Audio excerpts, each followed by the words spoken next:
Hare Nama Hare Nama eva kevalam Kalo nasteva nasteva nasteva gatiranyata.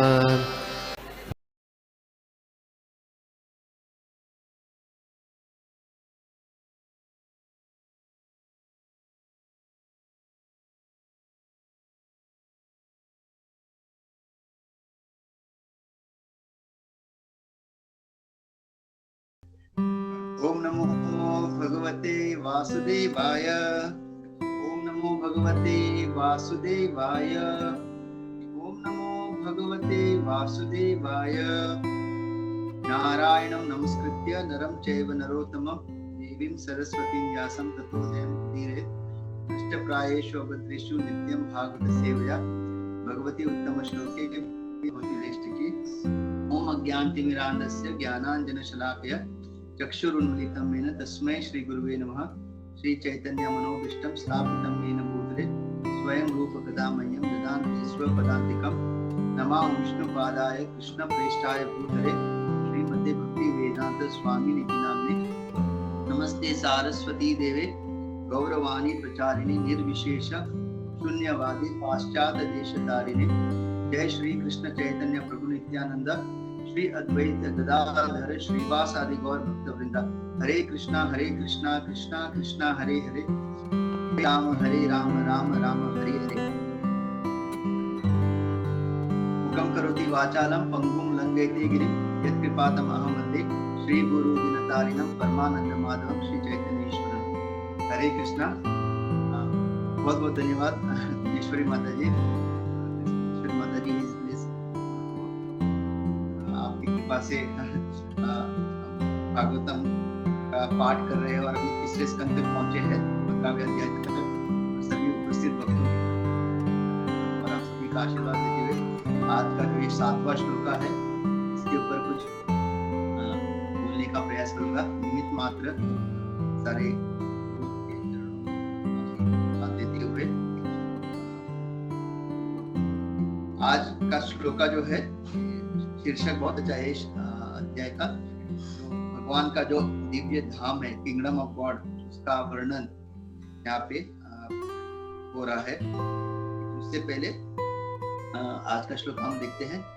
तेषां सुपक्व योगानां गीत स्वाश्रीन्द्रियात्मनां लब्ध युष्मत् प्रसादानां न कुतश्चित् पराभवः। Translation and purport by His Divine Grace, A.C. Bhaktivedanta Swami Srila Prabhupada ki Jai. There is no defeat in this material world for persons who control the mind and senses by controlling the breathing process and who are therefore experienced mature mystics. This is because of such perfection in yoga they have attained your mercy. कहा जा रहा है, ब्रह्मा जी को कहा जा रहा है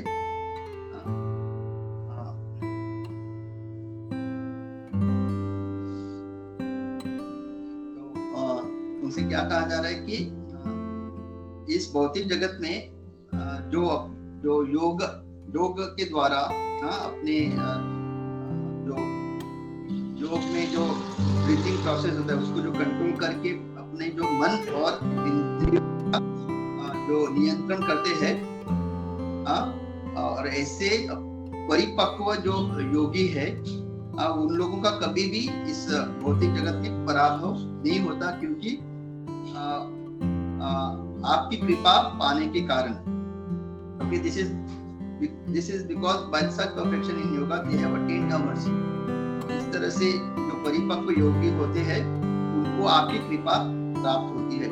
purport छोटा है, बात का परपट पढ़ते हैं। The purpose of yogic performance is explained here. It said that an experienced mystic attains full control of the senses and the mind by controlling the breathing process. Therefore, controlling the breathing process is not the ultimate aim of yoga. तो यहाँ पे Prabhupada clearly बताते हैं जब तक हमारा मन और हमारी इंद्रियां नियंत्रण नहीं होती, केवल अनुलोम विलोम करने से योगा का जो परफेक्शन और सिद्धि नहीं है।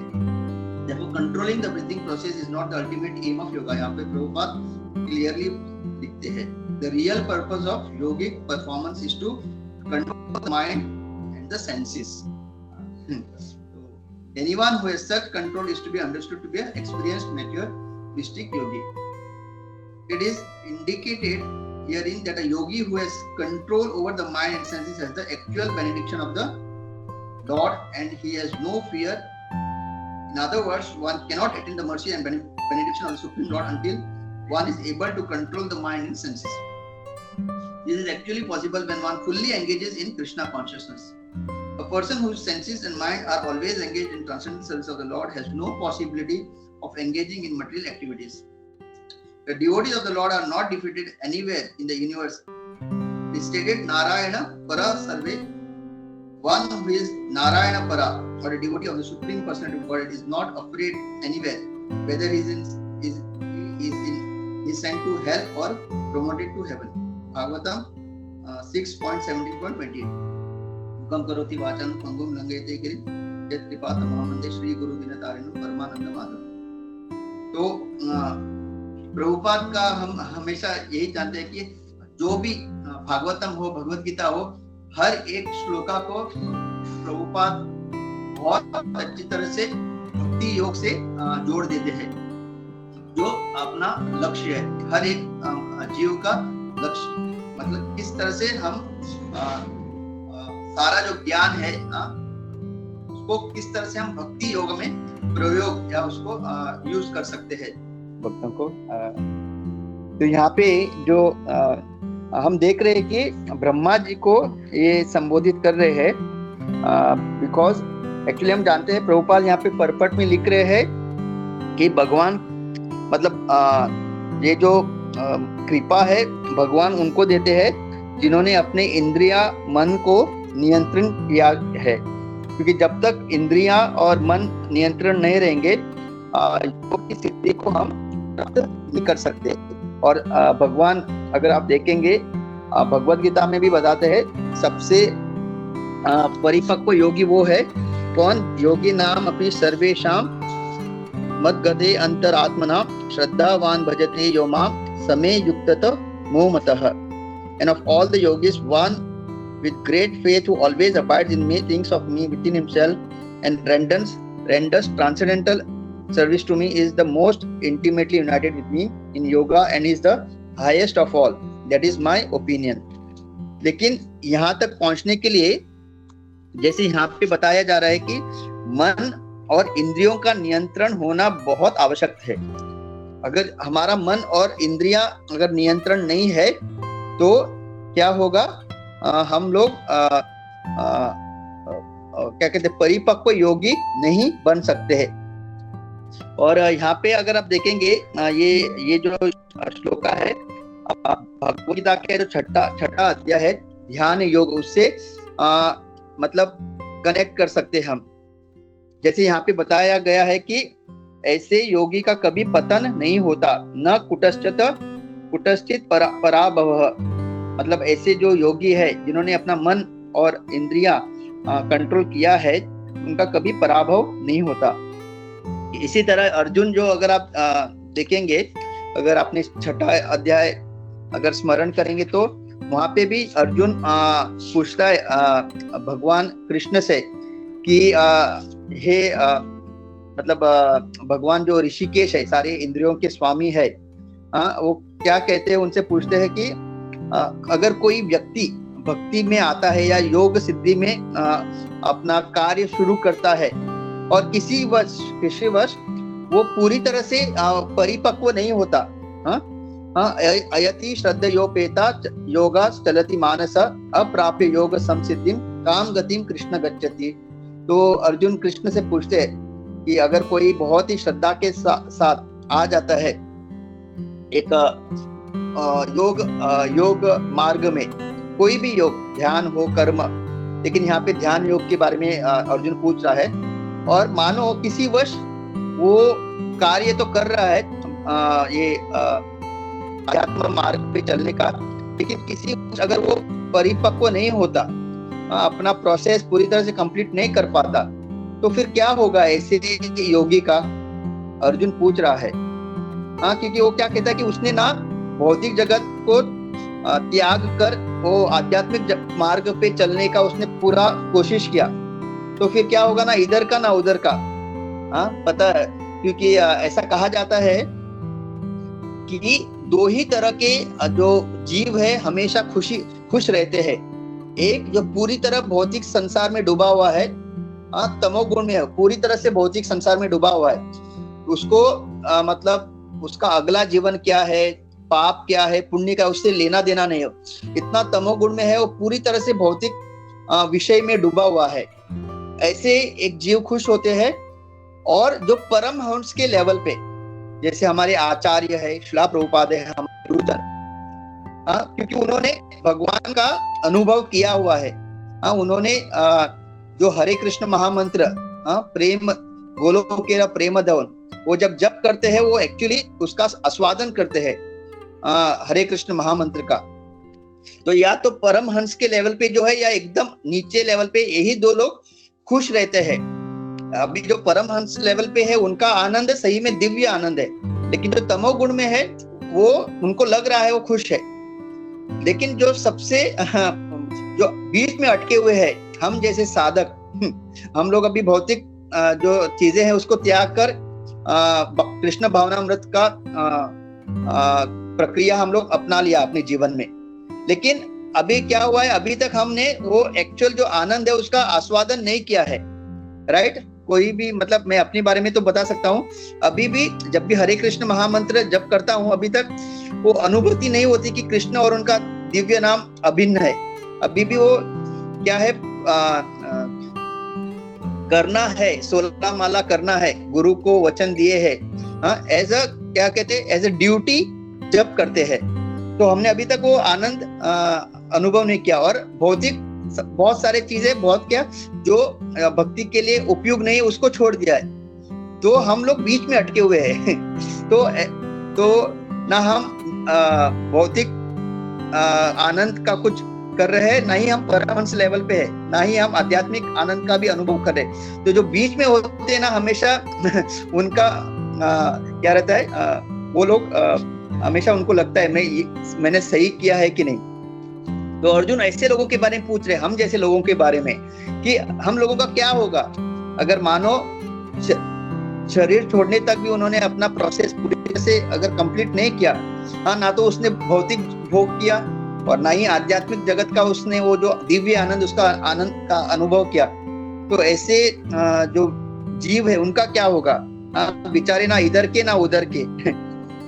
तब भगवान कहते हैं, तो अर्जुन के जो समझ है, भगवान बहुत अच्छी तरह से 6ठे अध्याय में बताते हैं कि पार्थ नैवेह नाम विनाश विद्यते नहीं कल्याणकृत कश्चित् दुर्गतिम तात गच्छति। तो बहुत ही, मतलब हम सारे जितने भी कृष्ण भावनामृत में ये प्रयास कर रहे हैं, भगवान ये हमको मतलब पूरे कॉन्फिडेंस के साथ अर्जुन के द्वारा बता रहे हैं कि the supreme personality of godhead said, son of Pratap, a transcendentalist engaged in auspicious activities। ये जो हमारा कृष्ण भावनामृत का जो कार्य है ना, ये मंगलमय कार्य है। ट्रांसेंडेंटलिस्ट जो हम सारे प्रयास कर रहे हैं साधक, does not meet with destruction either in this world or in the spiritual world। अभी जो ये हम श्लोका में देख रहे हैं ना, यही बता रहे हैं ना, कुटश्चत पराभव, ये ना वो ब्रह्मा जी को बता रहे ना कि आपका जो जिसको कृपा मिलती है उसका कभी पराभव नहीं होता। देखिए हमारा एक पूरा परंपरा में ज्ञान आता है, भगवत गीता, हर अगर आप कनेक्ट करेंगे ना, कहीं पे भी कॉन्ट्रडिक्शन नहीं है। यहाँ पे भी वही बताया जा रहा है जो भगवान ने अर्जुन को भगवत गीता में बताया था। राइट? कहीं कॉन्ट्रडिक्शन नहीं है। तो ये होता है परंपरा का ज्ञान। आप कोई भी भागवतम लो, चैतन्य चरितामृत लो, कोई भी बुक, आप देखेंगे कि हर ज्ञान जो है कनेक्ट हो रहा है। मतलब जो भगवान ने बताया था वही उनके भक्तगण वही दोहरा रहे हैं। तो भगवान यहाँ बता रहे थे कि ना इस जगत में या अगले जगत में या अगले जीवन में कभी भी उसका पतन नहीं होता। One who does good, my friend, is never overcome by evil। तो देखिए भगवान एकदम हम लोगों को बता रहे हैं कि अगर आप कृष्ण भावनामृत में अगर परिपक्व भी नहीं होते, लेकिन जितना अपने क्या कहते प्रामाणिकता से भगवान का जप करने का जो कार्य किया, वैष्णव सेवा करने का कार्य किया, हाँ, भगवान की भक्ति करने का जितना भी आपने प्रामाणिक जो भी कार्य किए हैं, भले ही वो परिपक्व नहीं है, अभी भी थोड़ा बहुत कलमश है, थोड़ा बहुत आप मतलब इंद्रिया आपकी संयम नहीं है, लेकिन आपने क्योंकि प्रामाणिकता से ये जो सारे कार्य किए इस गुरु के अनुसार, शास्त्रों के अनुसार, आपका ये जो मंगलमय जितना भी आपने कार्य किया आपके कैपेसिटी के हिसाब से, उसका कभी विनाश नहीं होगा। हाँ, और जिसने ये सारे मतलब इतना मंगलमय कार्य किया है उसका कभी विनाश नहीं होगा। आगे भगवान क्या कहते हैं, ऐसे लोगों का क्या होगा अगले जीवन में, ये जो संशय था अर्जुन का, प्राप्त पुण्य कृताम लोकाम उषित्वा शाश्वती समाह शुचिनाम श्रीमताम गेहे योगो भ्रष्टो भी जायते। The unsuccessful yogi, after many years of enjoyment on the planets of the pious living entities, is born into a family of righteous people or into a family of rich aristocracy. तो जितने भी साधक है, हमारा ये actually गंतव्य नहीं है, हमको ये सब नहीं चाहिए। अगर कभी किसी को लगा कि मैंने अपना कृष्ण भावामृत कार्य करने के कारण बहुत सारी चीजें छोड़ दी, हाँ, तो मेरा क्या होगा, तो भगवान बता रहे हैं, ये देखो, मतलब आपको स्वर्ग की, मतलब जहाँ पे many years of enjoyment on the planets of pious living entities, तो pious living entity यानी हमको पता है ऊपर के लोग, हाँ, स्वर्ग लोग, महर लोग, तपलोक, जनलोक, तो ऐसे जो लोक में हमारा जन्म होगा, और वहां पे बहुत भोग करने के बाद वापस जब हमको धरती पे आएंगे तो हम लोग एक शुचिनाम श्रीमताम गे है। तो ये जितने भी हम लोग देखते हैं बड़े बड़े जो उद्योगपति या जो बहुत धनी व्यक्ति है, तो ये साधारण व्यक्ति नहीं है। इन्होंने अपने पूर्व जन्म में ये योग मतलब भक्ति योग या ये जो आध्यात्मिक जीवन में उन्होंने प्रयास किया था, और भले ही वो विफल रहे तो उन्होंने उनका वो प्रयास जो है खाली नहीं गया। लेकिन हम जो है प्रभुपाद की कृपा से हम जानते हैं कि भले ही हमारा प्रयास खाली गए तो हमको ये सब नहीं चाहिए। हमको वापस भक्त के घर में अगर जन्म मिला, अगला जन्म, वही हमारा जो है इच्छा है। हमको स्वर्ग लोक में वहां पे भोग नहीं करना है। अगर आप देखेंगे उपभोग इंग्लिश में कस्टमर को ना उपभोक्ता, तो उपभोक्ता यानी कस्टमर। तो एक प्रभु जी ने बहुत अच्छा बताया था, कस्टमर का अर्थ क्या है, जो कष्ट करते करते भोग करने के लिए इतना कष्ट करता है वो, और वो कष्ट करते करते जो मर जाता है वो है कस्टमर। तो ये उपभोक्ता, हमको ऐसा उपभोक्ता बनने का हमारा इच्छा नहीं है। तो हम लोगों को हमारा केवल एक ही है कि भगवान की भक्ति करें। ओके, अथवा योगिनाम एव कुले भवति धीमताम एतद्धि दुर्लभतरम लोके जन्म यद ईदृशम। और if an unsuccessful yoga he takes his birth in a family of, ये हमारा जो है इच्छा है कि he takes birth in the family of a transcendentalist who is surely great in wisdom. Certainly such birth is rare in this world. तो जो भी भक्त के घर में जो अभी जो जन्म लेते हैं, जिनको प्रभुपाद वैकुंठा किड्स कहते हैं, वैकुंठ बच्चे, तो ये सारे जीव जो है ना, उन्होंने पहले बहुत अपने जीवन में आध्यात्मिक जीवन में बहुत उन्होंने प्रयास किया था और बहुत प्रामाणिकता से, इसलिए उनको अभी भक्त के घर में जन्म मिल रहा है। और यहाँ पे लिखते भगवान खुद कहते हैं ऐसा जो है बहुत ही दुर्लभ है, ये तद्धि दुर्लभतरम, ऐसा जन्म लेना। तो जो बच्चे भक्त के घर में अभी जन्म लेते हैं, जितने भी प्रभुपाद के अनुयायी है, उनके घर में घर में जो बच्चे जन्म लेते हैं, ये साधारण बच्चे नहीं है, इसलिए प्रभुपाद उनको वैकुंठा किड्स कहते हैं। और फिर वहीं से वो जिन्होंने छोड़ा था, जहां से उनका जब ध्येय छोड़ा था, जहां पे उन्होंने अपना भक्ति जहां पे समाप्त किया था, वहीं से वो शुरू करते हैं। जैसे हम लोग सब जानते हैं कि भक्ति में जो किया गया कार्य है वो कभी शून्य नहीं होता। जैसे भौतिक जगत में आपने पैसा कमाया, नाम कमाया, वो जैसे आप देह छोड़ देते हैं वो पूरा जीरो हो जाता है। अगले जन्म में आप पूरा जीरो, राइट। और अगर आपके कर्म नहीं अच्छे तो हो सकता है आप बहुत ही आपकी दयनीय स्थिति हो सकती है आपका जन्म। लेकिन जिसने भक्ति का जो आपने जहाँ पे छोड़ा था, आप अगले जन्म में वहीं से शुरू करेंगे। अगर आपका 40% हुआ था भक्ति पहले जन्म में, तो आप नेक्स्ट जन्म में 41% से शुरू करोगे।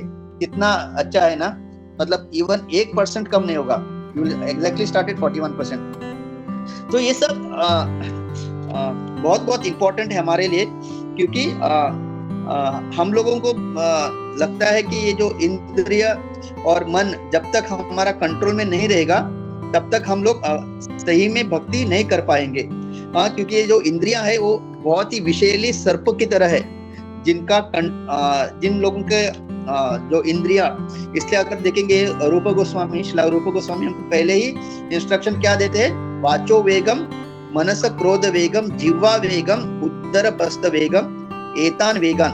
तो ये सारे जो वेग, इंद्रियों के वेग है, अगर उसको हम नियंत्रण नहीं करेंगे, अगर उसको कंट्रोल नहीं करेंगे, तो अगर कोई सही में भक्ति मार्ग में आगे बढ़ना चाहता है, तो ये अनकंट्रोल्ड जो हमारे सेंसेस है वो सबसे बड़ा बाधा लाएंगे। क्योंकि जिसका सेंसेस कंट्रोल में नहीं रहता, वो सही में भक्ति नहीं कर पाता, वो नहीं कर सकता। अगर आप सोचोगे मैं इंद्र तृप्ति भी करूंगा, भक्ति भी करूंगा, अगर किसी का ऐसा आइडिया है कि मैं दोनों करूंगा, then he is cheating himself, वो अपने आप को ही धोखा दे रहा है, क्योंकि ये दोनों एक साथ नहीं हो सकते। प्रभुपाद भी क्लियरली बताते हैं, आपको अगर भक्ति मार्ग में अगर आपको एडवांस करना है, तो आपको सारे जो आपके इंद्रियां है वो केवल और केवल भगवान के भक्ति में उसको एंगेज करना पड़ेगा। और जब तक आप उसको एंगेज नहीं करेंगे, आप सही में भक्ति नहीं कर पाते। और इसलिए देखते हैं कि जो बड़े बड़े योगी जो थे, जैसे विश्वामित्र, दुर्वासा मुनि, भले ही बहुत परिपक्व योगी थे ध्यान योग वगैरह में, लेकिन क्योंकि they were not, मतलब वो लोग भक्ति योग को पूरी तरह से पालन नहीं कर पा रहे थे, तो जब भी उनको कोई प्रलोभन आता था, जैसे विश्वामित्र हम जानते हैं, मेनका का जब उन्होंने केवल पायल सुनी, तो वो मतलब उनका मतलब मेनका के प्रति आकर्षण हुआ। दुर्वासा मुनि मतलब वो इतने थे कि अमृत के जब उनके पीछे सुदर्शन लगा तो विष्णु लोक तक जाके आए, मतलब भगवान से वो सुदर्शन से बचने के लिए वो विष्णु लोक तक चले गए। तो कोई साधारण मनुष्य विष्णु लोक नहीं जा सकता, इतने वो बड़े योगी थे। लेकिन फिर क्या आप देखिए, वो क्रोधित जल्दी हो जाते थे, क्रोध उनको जल्दी आ जाता था।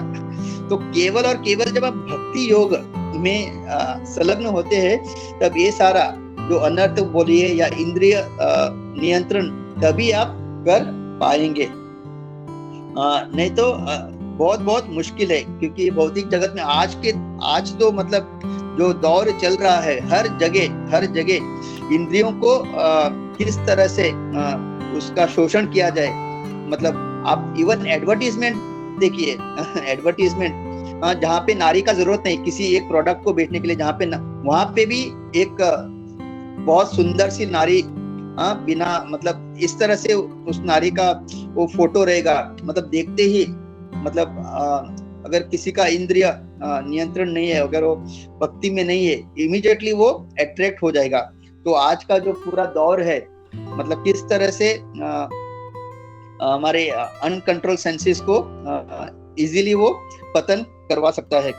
तो वेरी वेरी इंपॉर्टेंट है कि हमारा जो इंद्रिया और मन हमेशा नियंत्रण रहना चाहिए। इसलिए अगर आप देखेंगे, प्रभुपाद ने हमको डीएटी वर्शिप क्यों दिया?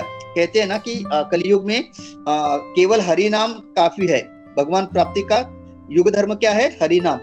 फिर भी प्रभुपाद ने हमको डीएटी वर्शिप क्यों दिया?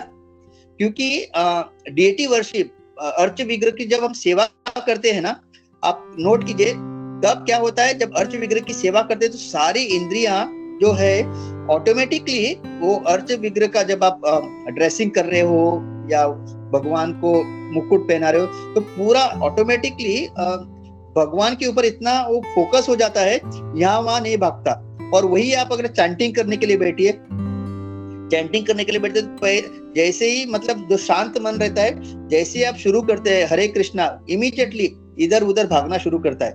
लेकिन वही जो मन है, जब आप डेटी वर्शिप में जब लग जाते हैं तो पता नहीं अचानक मतलब इतना आपका पूरा केंद्रित हो जाते हैं हम लोग। तो देखिए हमारे आचार्य कितने और प्रभुपाद कितने कृपावर्ष, उनको पता है किस तरह से, इसके वजह से प्रभुपाद ने डेटी वर्शिप भी हमको दिया। तो और डेटी वर्शिप के द्वारा हम अपना मन को धीरे धीरे भगवान में पूरी तरह से केंद्रित कर सकते हैं। इसके वजह से भले ही कलयुग में केवल हरिनाम आधार नाम आधार युग धर्म है, फिर भी हमारा ये जो चंचल मन है उसको केंद्रित करने के लिए डेटी वर्शिप बहुत ही इम्पोर्टेंट रोल प्ले करता है। और तो बेस्ट वे मतलब सबसे उत्तम तरीका इंद्रियों को, जो हमारे जो जहरीले इंद्रिय है वो विष पर दांत, उसको अगर उसको निकालना है तो केवल और केवल हर एक इंद्रिय को भगवान के कार्य में लगाना, राइट। जो हमारे आंखें है उससे भगवान के सुंदर सुंदर जो अर्च विग्रह है उसका दर्शन लेना। अगर आप देखेंगे ना इस्कॉन में जो डेटीज है ना, अर्च विग्रह है उसका मतलब मैं कोई तुलना नहीं कर रहा हूँ या कोई क्रिटिसाइज, लेकिन जो इस्कॉन जो हमारे संस्थापक आचार्य श्रील प्रभुपाद ने ऐसा स्टैंडर्ड दिया है डेटी वर्शिप। अब कोई भी मंदिर में जाइए, कोई भी मंदिर में अगर किसी को कृष्ण कौन है पता भी नहीं, अगर वो केवल अर्च विग्रह का दर्शन करेगा, वो भी मतलब उसके आंखें उस अर्च विग्रह से हटा नहीं पाएगा। बहुत लोगों का ये अनुभव रहा है, जो पहली बार फर्स्ट टाइम इस्कॉन में आने के बाद जो मायापुर गए और जब उन्होंने राधा माधव अष्टसखी का जिन्होंने दर्शन लिया, उनका मतलब एक्सपीरियंस ना वो लोग शेयर कर सकते हैं। मतलब जैसे श्रीमती राधा रानी, हमारे भगवान राधा माधव का जब दर्शन लिया तो उनको ऐसा लगा कि ऐसा कभी भी इतना सुंदर दृश्य उन्होंने कभी भी अपने जिंदगी में नहीं देखा। तो हमारे जो इस्कॉन के हर एक अर्च विग्रह इतने सुंदर है, तो आंखों को ऐसे सुंदर सुंदर विग्रह का दर्शन लेने में इतना सारा श्रवण आपको आजकल YouTube में हर जगह हमारे इतने अच्छे अच्छे आचार्य, हमारे इतने अच्छे ब्रह्मचारी है, इतना सुंदर प्रवचन हर एक टॉपिक में। अगर आपको किसी भी टॉपिक में अगर आपको सुनना है, जपा कैसे अच्छा करूं, अगर इंद्रिय कंट्रोल कैसे करूं, हर एक टॉपिक में आपको इतने सुंदर प्रवचन आप घंटों घंटों सुन सकते हैं। तो अपने कानों से प्रवचन सुन सकते हैं। तो इस तरह से आप हर एक इंद्रिय आप अपने भगवान के सेवा में लगा सकते हैं। और यहाँ पे ब्रह्मा जी को वो क्यों कह रहे हैं कि आपकी कृपा से, अभी हम लोग सोचेंगे अरे ब्रह्मा जी तो ये भी एक जीव है ना, तो यहाँ पे इसलिए क्योंकि ब्रह्मा जी जो है वो किसके प्रतिनिधि है, भगवान के प्रतिनिधि है। तो ये सारा जो है हमको गुरु के द्वारा हम अपना जीवन, मतलब ये सारा जो प्रक्रिया है कृष्णा भावनामृत किसके द्वारा होता है, गुरु के द्वारा। भगवान डायरेक्टली नहीं आएंगे हमको सिखाने के लिए या हमारे भक्ति बढ़ाने के लिए। तो गुरु जो है भगवान के प्रतिनिधि है, उसी तरह ब्रह्मा जी भी भगवान के प्रतिनिधि है। इसके वजह से यहाँ पे ब्रह्मा जी का कृपा, इसलिए कभी ऐसा मत सोचिए कि कृपा जो है भगवान की मिलेगी तो ही हमारा कृपा। एक्चुअल कृपा जो है भगवान अपने भक्तों के, शुद्ध भक्तों के माध्यम से हमको देते हैं। तो यहाँ पे जब हम गुरु की कृपा मिलना यानी भगवान की कृपा मिलना है। इसकी वजह से यहाँ पे कहा जा रहा है कि आपकी कृपा से ये सारा जो सिद्ध परिपक्व जो है ये आपकी कृपा से। इसकी वजह से हमेशा हमको याद रखना है जो गुरु है वो भगवान के समान, भगवान नहीं है लेकिन भगवान के समान है, राइट। तो जब हम गुरु की सेवा करते हैं, गुरु की आज्ञा का पालन करते हैं और जब हमको उनकी कृपा मिलती है तो ये भगवान की कृपा मिलने के बराबर है, मतलब भगवान की कृपा है। अगर आप सोचोगे कि मैं गुरु की सेवा करूंगा, मतलब सब आज्ञा पालन करूंगा, उसके बाद भगवान खुश होके खुद आएंगे और बोलेंगे कि हाँ अब मैं आपको कृपा देता हूँ, तो ये अगर हमारा सोच है ये ऐसा नहीं होगा। जब तक हम आध्यात्मिक जगत में नहीं जाएंगे तब तक हमको डायरेक्ट भगवान की कृपा या भगवान का दर्शन मिलना असंभव है। तो भौतिक जगत में गुरु के माध्यम से भगवान अपनी कृपा देते हैं, अपना अनुभव देते हैं। तो जब हम अपने कानों से प्रामाणिकता से शुद्ध भक्तों से या गुरु के भगवान के कथाओं का श्रवण करते हैं, तब जो है हमको भगवान का अनुभव, भगवान का कृपा या भगवान कितने दयालु है इसका अनुभव होता है। इसकी वजह से यहाँ पे कहा जा रहा है ब्रह्मा जी को कि ये सारा जो है आपकी कृपा से हो रहा है। तो इसलिए भगवान भी कहते हैं ना, आचार्य माम विजानीयम, कि जो आचार्य लोग है, जो शुद्ध भक्त है, वो क्या है, वो मेरे प्रतिनिधि है।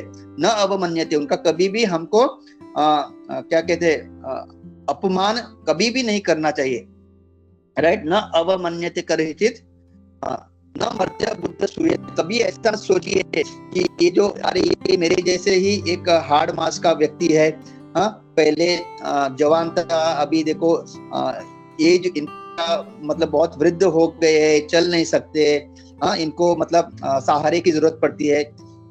कुछ गुरुजन हम देख रहे हैं जो अभी उनका एज हो रहा है, तो वो मतलब उनके जो शिष्य है उनका सहारा लेके चलते।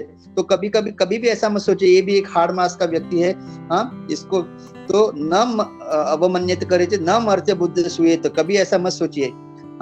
सर्वदेवो मयो गुरु, मतलब जितने भी 33 कोटि देवी देवताएं है उनके सारे प्रतिनिधि ये आचार्य है, भगवान ऐसा खुद कह रहे हैं। तो ऐसे जब हम शुद्ध भक्तों का क्या कहते हैं सेवा करेंगे, आचरण करेंगे और उनके कहने पे चलेंगे, तो अपना जो इंद्रिया संयम होने का या मन जो संयम होने का जो लक्ष्य है वो धीरे धीरे होगा, कर पाएंगे हम, और धीरे धीरे परिपक्व जो भक्ति में होना है हमको, वो इन्हीं के कृपा से हो पाएंगे। और जब हम सही में प्रामाणिकता से ऐसा करेंगे तो हमारा भी, जैसे यहाँ पे भगवान कह रहे हैं, प्रभुपाद भी लिखते हैं तात्पर्य में कि a devotee of the lord are not defeated anywhere in the universe, हमारा भी कभी भी पराभव नहीं होगा। नारायण परा सर्वे न कुटश्चित बिभ्यति, स्वर्ग अपवर्ग नरकेशु समतुल्यार्थ दर्शिनः। तो अगर हमको इस स्थिति पे पहुंचना है, सबसे इंपॉर्टेंट स्टार्ट पॉइंट क्या है, अपने इंद्रियों को संयम करते हुए भगवान के कार्य में लगाना। इसलिए अनुकूल्य से संकल्प प्रतिकूल्य से वर्जिनम, तो हर एक जो कार्य भगवान के भक्ति के लिए अनुकूल है केवल उस कार्य को करना चाहिए, और प्रतिकूल्य से वर्जिनम, जो हमको भक्ति से दूर लेके जाएगा इमीडिएटली हमको रिजेक्ट करना है। कभी कभी हम लोग सुबह सुबह उठ के अपना 16 माला करते हैं, भागवतम पढ़ लेते हैं सब, तो हमको लगता है कि आज मैंने जो इम्पोर्टेंट चीज है भक्ति में, 16 माला ब्रह्म मुहूर्त में करना था मैंने कर लिया, भागवतम पढ़ना था पढ़ लिया, भगवान का मंगल आरती वो भी कर लिया, तो मैंने सब कर लिया। अभी जो बचा हुआ है इसमें थोड़ा बहुत मैं इधर उधर भटकूं भी भक्ति से तो चल जाएगा। ये माया देवी का हमेशा वो फेंका हुआ छाल मतलब ये रहता है फांसा। तो कभी ऐसा मत सोचिए कि अगर मैंने अपना मॉर्निंग प्रोग्राम सब, अगर सही में हमने किया है अपना मॉर्निंग प्रोग्राम सही से, मतलब पूरी मतलब केवल एज ए ड्यूटी नहीं, मतलब पूरी तरह से उसमें एब्जॉर्ब होके, तो आगे का जब भी हमको ऐसे प्रलोभन आएंगे हम लोग उसमें नहीं पड़ेंगे, क्योंकि शुद्ध नाम जप किया है, भागवतम रीड किया, भगवान का मंगल आरती सब किया है, तो इतना हम लोग हमको क्या बोलते हैं शक्ति मिलेगी कि आगे पूरा दिन में अगर कोई प्रलोभन आते हैं कुछ भी जो भक्ति से हमको दूर ले जाने, हम उसको इमीडिएटली रिजेक्ट करेंगे, राइट। तो ऐसा मत सोचिए कि सुबह का अगर प्रोग्राम किया तो बाद में का पूरा दिन थोड़ा बहुत इधर उधर हमने भक्ति के अलावा और कुछ कार्य किए तो उसका हमको कोई प्रॉब्लम नहीं। हमारा पूरा 24 आवर्स जो है कृष्णा कॉन्शियस होना चाहिए। ऑफिस में हो, स्कूल में हो, आपका बिजनेस में, कहीं पे भी हम हो, 24 आवर्स हमको अपनी इंद्रिय जो है उसको भगवान की ही सेवा में नियुक्त करते रहना चाहिए। तभी ये जो जो डिवोटी इज नेवर डिफीटेड, वो हमको लागू होगा। हाँ, नहीं तो ऐसा नहीं सोचना है कि हाँ हम भी इसी कैटेगरी में है, हाँ हमारा कुछ भी बुरा नहीं हो सकता या हम कभी पराभव नहीं होंगे, क्योंकि भगवान ने कहा है। भगवान वो ऐसे भक्तों को कहते हैं जो प्रामाणिकता से अपनी भक्ति करते हैं। और ये सारा कृपा जो है हमको गुरु के माध्यम से, वैष्णव के माध्यम से ही मिलता है। और क्योंकि वैष्णव भगवान के प्रतिनिधि है और भगवान खुद कहते हैं वो मेरे समान है, मतलब वो भगवान नहीं है लेकिन मेरे समान है, तो हमको हमेशा उनका आदर करना चाहिए। इसलिए यहाँ पे ब्रह्मा जी को कह रहे हैं कि आपकी कृपा के कारण ये सब परिपक्व जो योगी है उनका कभी पतन नहीं होगा, क्योंकि उन्होंने अपने इंद्रिय मन को नियंत्रण किया है। तो आपकी कृपा से ये हो रहा है। तो क्योंकि ब्रह्मा जी जो है भगवान के प्रतिनिधि है। हरे कृष्णा, मैं रुकता हूँ। दंडवत प्रणाम।